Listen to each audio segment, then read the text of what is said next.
Et yo les terriens, ici Sweep et j'espère que vous allez bien, car aujourd'hui une toute nouvelle vidéo Heroes Band, et pour le coup on parlera des origines de Peter Jason Quill. Et quand je dis les origines, c'est les toutes premières origines, les toutes premières, les vieux récits. C'est vraiment vieux ce que je vous dis, hein, pour vous dire, je les ai trouvés dans les Artima, des trucs super vieux qu'on trouve plus maintenant.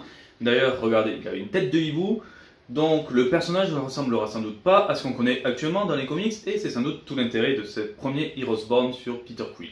Donc voilà, je ne vais pas vous spoiler sur ce qui change ou non au niveau de Peter Quill, donc tout de suite générique.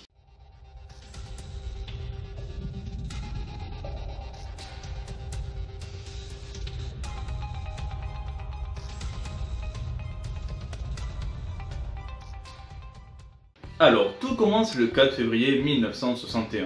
En effet, ce jour-là, c'est un dimanche, il fait beau, on est à la campagne, mais il se passe pas grand-chose à la télé, on se fait chier tout simplement. On se fait chier, abrège s'il te plaît.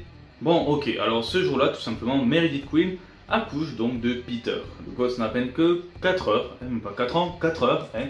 Et le père commence déjà à dire que ce gosse n'est pas de lui. En effet, il dit tout simplement que le gosse ne lui ressemble pas. Professeur, avis scientifique sur ce qu'apporte le père? Alors laissez-moi juste analyser la situation. Alors le gosse n'a que 4 heures, le père est blanc, la mère est blanche, le gosse est blanc. Donc déjà voilà, c'est un peu noir-typé, il aurait pu réagir. Mais quand on regarde, le gosse n'a pas trop de cheveux, le père est brun, la mère est blonde. Donc voilà, forcément le gosse devrait avoir une des deux couleurs, voire même peut-être ce serait roux, mais vu qu'avec le mélange des gènes héréditaires, ça pourrait passer. Et puis même en grandissant, on le voit tout simplement que Peter Quill déjà il est brun, ou plus ou moins, donc ça marche pas vraiment.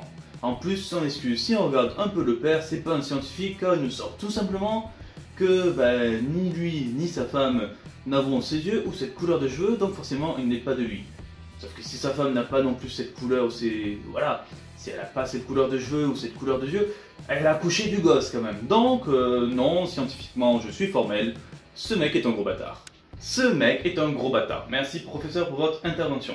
Mais tout de suite on passe à l'action parce que le père il a toujours pas envie d'avoir ce gosse et du coup il semble vouloir l'exécuter. Du coup il a pris le bébé et il est parti pour donner un coup de hache. Mais par miracle, vous parlez peut-être pouvoir psychique de Peter Quill ou la chance, et le mec fait une crise cardiaque et crève. Donc en grandissant, le gosse il commence à aimer la SF, les vaisseaux spatiaux, il aime aussi Star Trek, donc voilà, la petite jeunesse tranquille. Jusqu'au 11 août 1973. En effet, ce jour-là, un vaisseau spatial traverse les cieux pour atterrir non loin de la maison de Peter Quill. Le jeune adolescent, du coup, décide d'aller voir tout simplement sa mère pour que tous deux regardent ce qu'il se passe. Donc, ils observent ces extraterrestres, tout simplement donc des lézards de l'espace. Mais alors qu'ils étaient en train d'observer, visiblement, ils ont été vus, et ces lézards commencent à fuir, et en fuyant, ils tirent tout simplement des rafales, et l'une d'elles touche Meredith Quill. Donc les extraterrestres réussissent à s'enfuir, et Meredith Quill, elle, meurt de ses blessures. Car en effet, le pauvre Peter était encore jeune, et il a mis un peu de temps pour se remettre de ses émotions et aller chercher les secours. Problème, c'est que le shérif du coin, les histoires d'extraterrestres, il y croit pas trop, et du coup il pousse jamais l'enquête pour connaître la raison du meurtre de Meredith, et le pauvre Peter, vu qu'il n'a pas de parents légaux, part en orphelinat. Mais voilà, l'orphelinat ça se passera mal, et quelques temps après, il décidera tout simplement de dégager. Mais rassurez-vous, le petit Jason Peter Quill a bien grandi car en 1987, il a décidé de partir à la NASA. En effet, vu qu'il veut tout simplement se venger des extraterrestres, il a décidé de devenir astronaute. Et il est donc parti à la NASA pour s'entraîner et partir plus tard dans l'espace. Mais visiblement, il ne semble pas copain avec plusieurs personnes d'après ses petits témoignages. Oui, en effet, Peter Quill, je le connais assez bien, il est assez discret. Certes, c'est le plus intelligent de la promo, ouais, il est super balèze, c'est le meilleur de tous, il est intelligent, il est sportif, mais c'est quand même un petit connard. Un jour, on a eu un petit problème à une centrifugeuse, et ça a été le seul à agir pour sauver quelqu'un, sauf que lorsqu'il a sauvé, à la place de jouer les héros, il a tout simplement insulté en disant que l'autre mec, qui s'appelait Anderson, aurait pu agir, et que c'était tout simplement un con. Donc ouais, Peter Quill, il est pas sociable, c'est un peu un petit connard quand même. Un petit connard. Voilà les faits que l'on a au sein de cette interview. Car en effet, Peter Quill était vraiment pas sociable. Il vivait souvent tout seul. Il était certes le plus intelligent, mais il faisait tout. C'était franchement, comme on le décrivait, un bloc de glace. Même s'il était beau à l'extérieur et chaleureux, à l'intérieur ce n'était qu'un glaçon, tout simplement. Il était fan d'astronomie au point qu'il avait de tonnes d'anciens plans et d'anciens objets astronomiques du Moyen-Âge et d'autres époques. Et voilà, il voulait vraiment pas se lier aux autres personnes. Sauf que ce problème de sociabilité lui jouera un jour un tour. En effet, le 7 juin 1989, Après tant d'années donc à travailler à la NASA, il y a l'annonce pour savoir quelle personne allait partir sur la station et allait partir dans l'espace. Et malheureusement, Peter Quill n'en fait pas partie car on lui a reproché de ne pas être sociable et de détester un peu tout le monde, même si c'était le meilleur élément et le plus intelligent. Forcément, quelle réaction tout à fait proportionnée de Peter Quill que d'insulter tout le monde et de péter tout ce qu'il a chez lui. Ouais, c'est vrai, franchement il a balancé des objets dans tous les sens, il en avait marre parce qu'il voulait partir dans l'espace et qu'il s'était fait niquer sa chance. Mais rassurez-vous, avec le temps, il a arrangé cela pour devenir plus sociable, aider et aimer les gens, on va dire, parce que c'est plus de la comédie, afin de pouvoir partir un jour dans l'espace. Et justement, un jour, cela portera ses fruits, car le 23 novembre 1989, Peter partira dans l'espace pour rejoindre la station Eve.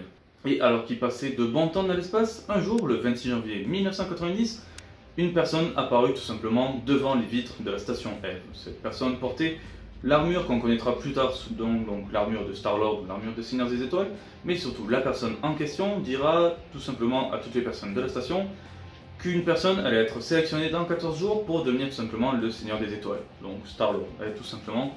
Et donc ce serait un représentant de la Terre qui deviendrait donc ce Star-Lord. Et juste après cette vision, il y a eu une réunion pour savoir qui deviendrait donc ce Star-Lord, car visiblement il devait être sélectionné. Donc tout simplement, on le connaît bien, Peter Quill a dit qu'il voulait devenir, il se portait volontaire pour devenir ce Star-Lord. Sauf que la NASA, une nouvelle fois, lui fit à l'envers, lui dit qu'il préférait mettre un astronaute tout simplement plus expérimenté.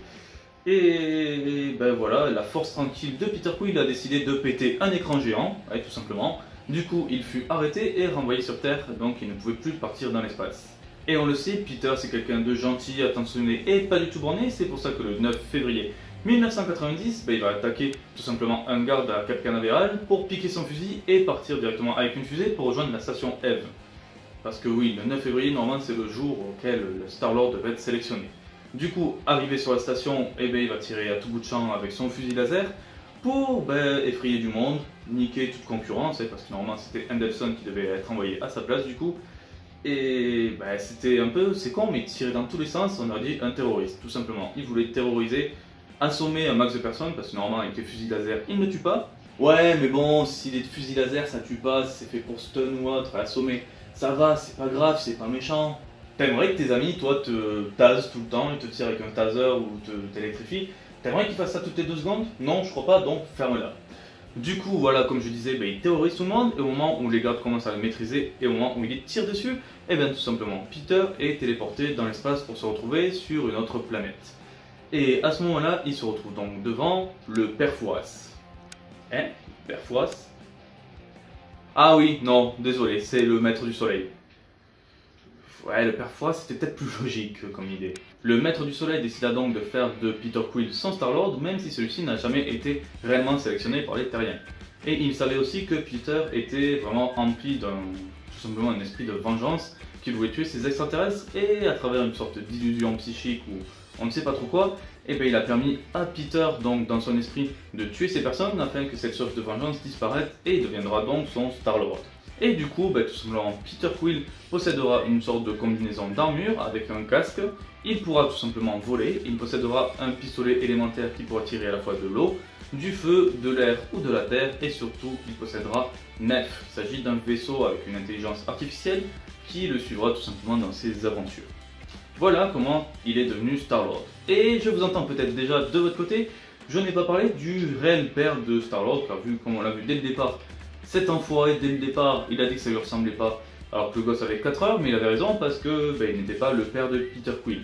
On le sait tous, justement, le père de Peter, et il vient de l'espace. Et ça, on l'apprend dans d'autres comics, où le comics dans lequel il rencontre son père, il est sur Sparta, on sait que son père est l'empereur de Sparta, mais dans les récits que j'ai lus, je n'ai pas vraiment trouvé son nom, savoir s'il s'appelait vraiment Jason ou non. Donc on sait déjà que son père est l'empereur de Sparta, sur ça, ça reste logique. Et pour ce qui est donc des origines du père, ou qu'il arrive sur Terre et que la mère n'a jamais parlé justement de lui à Peter, c'est expliqué dans un autre comics où donc, le père de Peter, venu de l'espace, avant de partir, a effacé la mémoire donc, de la mère, mais sinon de ce qu'on sait c'est qu'il s'est écrasé sur Terre, Meredith l'a soigné, elle l'a aidé, il réparait son vaisseau, ils sont tombés amoureux, ils sont couchés, il est resté quelques temps, mais vu qu'il avait une mission à faire, il a dû repartir et il lui a toujours promis bien sûr de revenir. Mais pour être sûr en attendant qu'elle ne souffre pas, il lui a effacé le cerveau et il n'est jamais revenu. Voilà de ce qu'on sait plus ou moins sur l'identité de son père. On sait donc que c'est l'empereur de Sparta, et c'est déjà pas si mal. Et donc avec cette petite présentation par rapport au Star-Lord qu'on connaît maintenant, qu'est-ce qui change? Eh ben son pistolet élémentaire, surtout maintenant, il a carrément perdu, il l'a plus. Nef a été détruite, ça a été expliqué dans un récit, normalement j'en parlerai dans un autre épisode, mais elle a été détruite pour une certaine raison. Et d'ailleurs c'était aussi pour cette raison que Peter a été en prison, donc au début d'une émission normalement. Pour ce qui est de sa capacité de voler, ben, il l'a plus sauf avec les projecteurs. Et donc voilà, son costume a un peu changé, et donc le personnage en soi est plus vraiment pareil par rapport à avant. Il y a beaucoup de choses qui ont changé, que ce soit sur la psyché du personnage, sa manière de penser ou autre. Donc voilà, j'espère que ces toutes premières vous ont plu. Si vous voulez les lire, ben en fait tout simplement ce sont les vieux récits comme je vous l'ai dit d'Artima. Pour découvrir l'origine de base, ben, je vous conseille voilà, ce vieux récit Star-Lord d'Artima, c'est là on découvre ce que je vous ai raconté tout au long de la vidéo sur le fait que sa mère qui meurt, qui veut devenir astronaute, qui pète les plombs, qui devient le Star-Lord. Pour lire le récit où il rencontre son père pour la première fois, c'est dans le Retour de Star-Lord de Chris Claremont. J'aimerais bien un jour le faire dédicacer par cette légende. Donc là, on ne sait pas le nom du père, mais c'est la première fois où il le croise. Et pour découvrir un peu voilà l'histoire du début du père qui arrive sur Terre et tout ça, on le trouve tout simplement donc dans la légende de Star-Lord.